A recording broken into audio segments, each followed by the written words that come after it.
So, what's it been like to fly the Vanguard for a couple of days now? It's been interesting.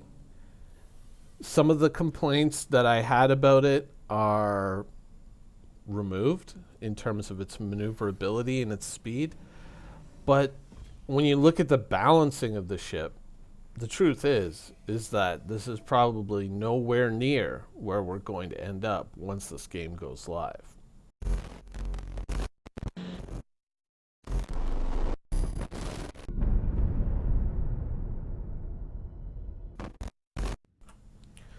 So, having had the Vanguard for a few days now and messing around with it in the PU, doing various missions, engaging in combat both with NPCs and players, what are my impressions of it? How have I enjoyed it?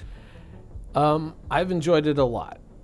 At one point, I put the M7A laser underneath the nose, so I had basically 5 fixed guns, and I 2-shot a cutlass. I was on Discord with other members of Scum at the time, and I was laughing about it. I was just like, holy shit, this is crazy. That this thing has, the transformation, the change in this ship, that added maneuverability, that competency in combat has shifted this ship from a non-entity, a ship that you rarely even thought of, to now a ship that's right, in your face, and this changes things.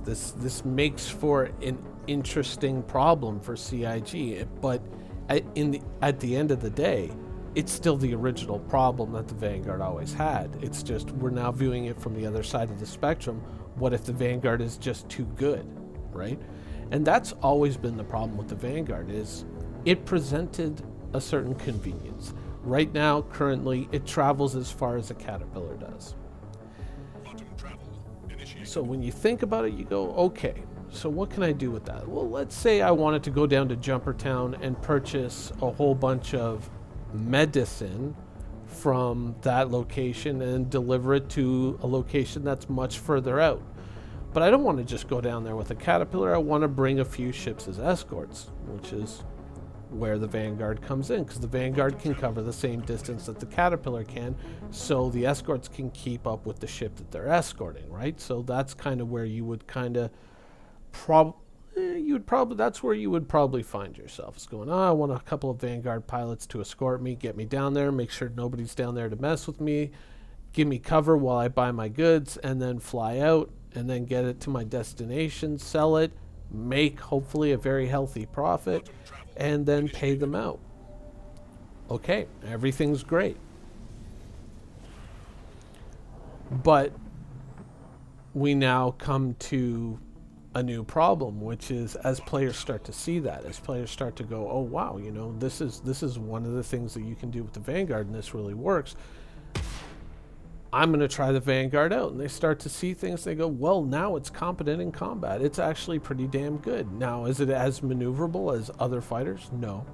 And obviously, there's going to be big changes coming with the changes to the flight engine and how the ships handle. So something definitely to keep in mind. I can certainly take the risk, at least for a quarter, before I get another buyback token. And then I'll just say, well, this is what I thought of the Vanguard. Is it worth keeping? Is it not worth keeping? We'll find out. But currently, it's a very strong ship. And we are now moving into an era in the game where the range factor has become a very real thing. Before, it was sort of like it's this thing that's off on the horizon. We'll have to wait and see how it goes. Now we have it, at least to a certain degree right now in the 3.3 PU or PTU, but moving into the PU, moving into the day in, day out of earning and building up ships and trying different configurations and actually, quote unquote, playing the game, the conveniences that this ship offers, especially when you think about the distances that you're going to have to travel in the new and expanded universe, become very, very real. When you start to think about this ship in terms of, the field upgrade kits that you can get with it, like even if you just go and get the baseline Warden. Need a little E-War? You can upgrade to that. You can just swap those components in. Want it to be a bomber? You can upgrade to that, and it's pretty much a Harbinger. You see what I mean? Like, there's all this convenience in this one ship, and now it's got the reach because we are now entering into a phase of the game where range matters. Time to travel to a certain location really matters. If you got, let's say, a buddy who's out by Yella who plans to do a mission down to Jumptown to purchase a ship full of medicine and deliver it to another location, and they're looking for cover, but you're all the way over on Hurston, what ship are you going to take? Are you going to take the little puddle jumper that needs to make 5 or 6 stops along the way to get fuel? Or are you going to take the long-range heavy fighter that pretty much does it in maybe 1 or 2 stops and gets there that much quicker? It allows you to do what you want to do much more easily, especially now that it's a competent fighter, which isn't a bad thing. It really isn't a problem. But as you start to evolve as a player, and as you need more reach and you need to go out to different locations and do different things, you start to run into this issue where, as you're looking at the distances involved and the travel time involved, a ship like this, a heavy fighter, becomes a much more attractive option. It becomes something that originally might have been a bit of a convenience for you to have, but now becomes day in, day out a necessity, because you may not have the time to sit around at your PC waiting to travel from spot to spot to spot. And I've certainly highlighted the realities of that travel time. Anything that kind of chips away at that or makes that go quicker is going to be something that you're naturally going to gravitate to. So in a weird way, what originally was the Vanguard problem has been kind of pushed away. It's not the greatest fighter by any means, but it is certainly competent. It could certainly do a multitude of jobs, you know, especially through the battlefield upgrade kits. It's able to kind of cover a wider variety of possible applications, and there certainly are plenty of variants of the Vanguard. I think 4 in total. There's a lot of options there. Of course, you know, the troop carrier version is bespoke, but you know, it opens up a lot of doors for a player, and it allows you to do a lot of different things and cover those distances.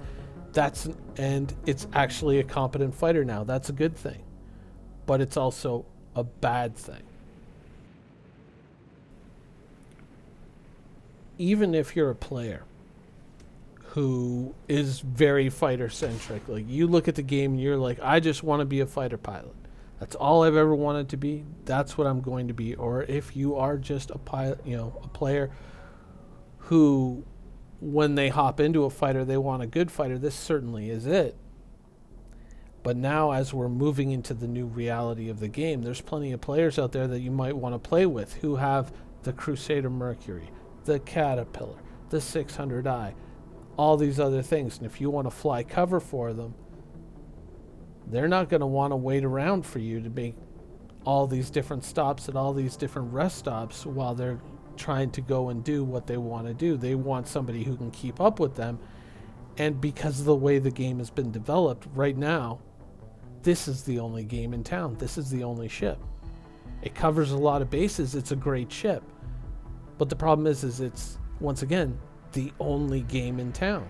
Because, and let's be completely honest here, realistically, there are a shit ton of fighters in Star Citizen. But how many of them are actually broadly good? You know, certain of them have certain niche applications, but in general, broadly speaking, ships that cover a lot of bases, there's maybe 3. You know, the Super Hornet, yeah. Certainly the Saber is a solid ship, and really the Avenger Titan is a really good one too. The Cutlass, I guess you can kind of fit that in that category. they're all pretty good ships, but they're all puddle jumpers.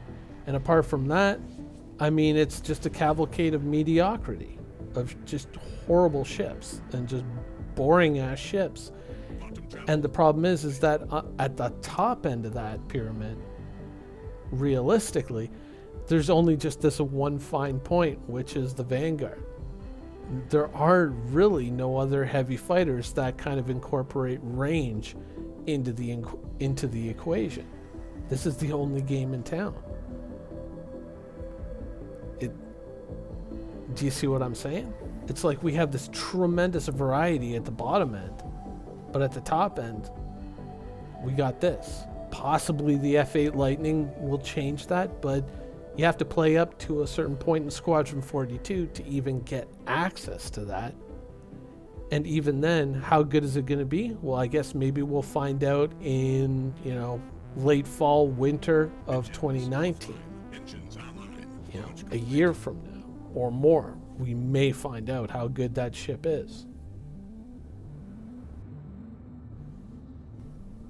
So overall, certainly over the last few months, we've dealt with the fuel issue multiple times, and we've looked at potential problems and potential issues that you might face as that system comes online and as that reality goes from something that's off on the horizon to something that you're immediately faced with. Now we are at that point. Now we are crossing that threshold into that world.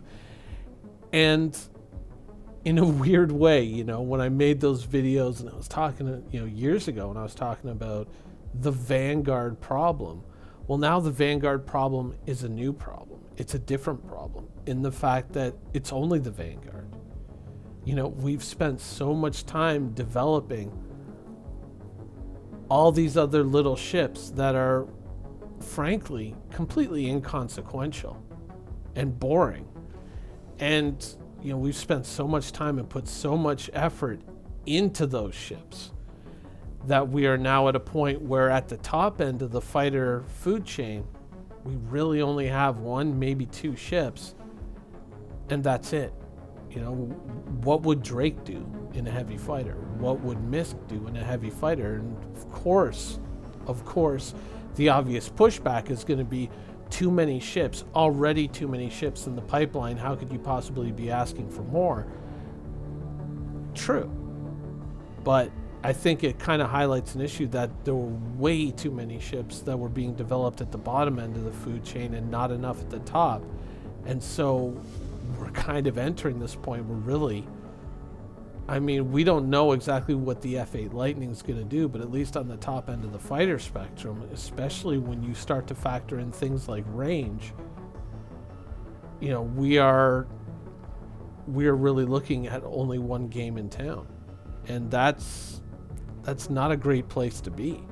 That really kind of channels everybody into this one ship. It makes a lot of people kind of go, well, maybe I don't even really want the Vanguard, or maybe I don't really like the way the Vanguard handles or the way the Vanguard looks, but day in and day out, I'm going to need something like this to handle all these problems and to do the things that I want to do, and to, eventually dump my trash on Port Olisar.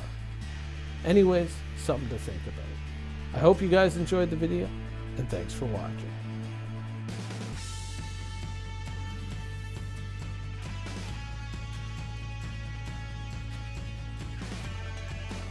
Thank you for watching. So if you want to keep up with the latest and greatest in Star Citizen and Squadron 42's development, please follow us on our social media channels. See you soon.